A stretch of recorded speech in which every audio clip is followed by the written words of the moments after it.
Tor, the very best in science fiction and fantasy.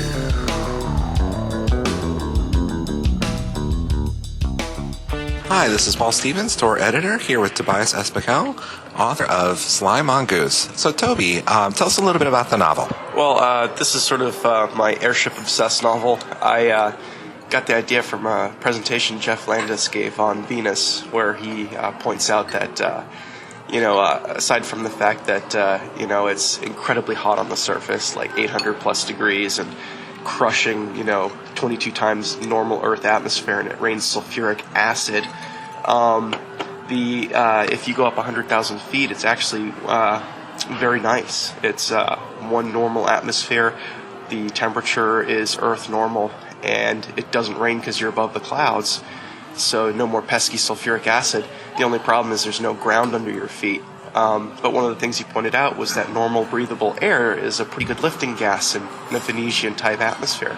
So if you were to build like a mile-wide sphere and fill it with breathable atmosphere, it would float, and making Venus actually probably one of the more habitable planets outside of Earth.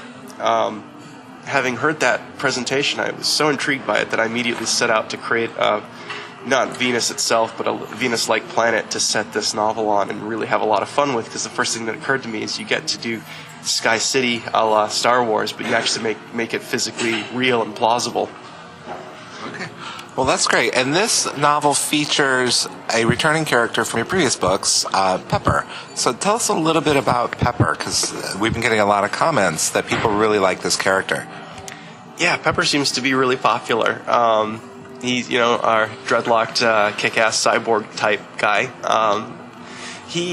In this book, I really wanted to sort of explore and let him shine a little bit. So he gets a lot more focused than usual. And the book opens with him literally falling out of orbit and sort of figuring out what his options are from there without a parachute. He's definitely an over-the-top character with a lot of flair and a lot of fun, and it was fun to sort of put him through a lot of problems in this book and throw a lot of crazy stuff his way. So, Toby, your novels are set in the same universe. Do you need to read them in order, or are they standalones? How can a reader get into them? Can they pick up Sly Mongoose and just dive right in? Oh, Sly Mongoose, you can definitely dive right in without any prior knowledge at all. I try to write each of my books to stand alone, but Sly Mongoose, more so than any of the others, definitely completely stands on its own. And that's a lot of the fun of it. And, if you read the previous ones, you get to pick up a few extra little things that are cool. But for the most part, definitely people can start off on that one. I've been lucky in that a lot of people have started out with other books before reading the previous ones, and they've still enjoyed it a lot. I've gotten a lot of mail from people who read, for example, Ragamuffin without reading Crystal Rain, and then went on to read Crystal Rain and enjoyed both books. So I seem to have pulled off this sort of mosaic where I try to imagine approaching writing these books instead of being book 1, book 2, book 3. I kind of think of it as being another book in the same universe with some of the same characters. So tell us a little bit about your background and how this affects your fiction writing. Sure. Well, I was born in Grenada, and I lived in the British and U.S. Virgin Islands. I lived on a boat in both locations. So I definitely, my biological father's Caribbean, my mother's English. So it's definitely, half my roots are strongly Caribbean. I spent, the first significant part of my life in the Caribbean.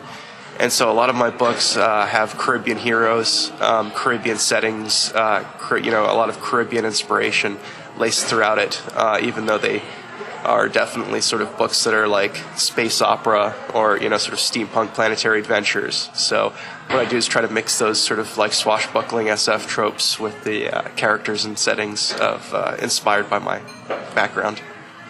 Well, that's great. Anything else you'd like to tell us? Just swing by www.tobiasbuckell.com if you're interested in reading more snippets. I usually post the first third of a novel to read for free, under the theory that if you get 1/3 of the way through it, you should have a good idea of whether or not you want to buy it or not. And there's all sorts of other free stuff that gets posted on my website, and as well as a blog that a fair amount of people read.